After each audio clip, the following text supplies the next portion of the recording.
আমি খুব খুশি যে এখন এই বাংলাদেশের আর্টিস্টদের মুভি বিশ্বের সমস্ত জায়গায় রিলিজ হচ্ছে, যে এটির জন্য সমস্ত ক্রেডিট এই ছেলেটি।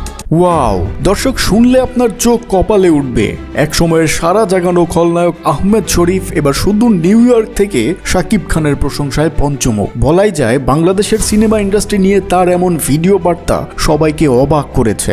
আহমেদ শরীফ সম্প্রতি তার ভিডিও বার্তায় জানিয়েছেন শাকিব খানের অভিনয়ের দক্ষতা এবং স্টাইল তাকে মুগ্ধ করেছে। আর শাকিবের সুপারহিট সিনেমা দরদ তো তাকে রীতিমতো অবাক করে দিয়েছে। তিনি বলেছেন এই সিনেমাটি শুধু বাংলাদেশের নয়, বিশ্বজুড়েই আলোড়ন তুলবে।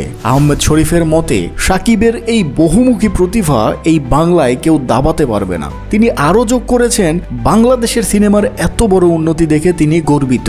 আর তার মতে এর পেছনের সবচেয়ে বড় কারণ হলো শাকিব খান। আহমেদ শরীফের মতো সিনিয়র অভিনেতার কাছে এমন প্রশংসা পাওয়া সত্যিই শাকিব খানের জন্য এক বিরল সম্মান।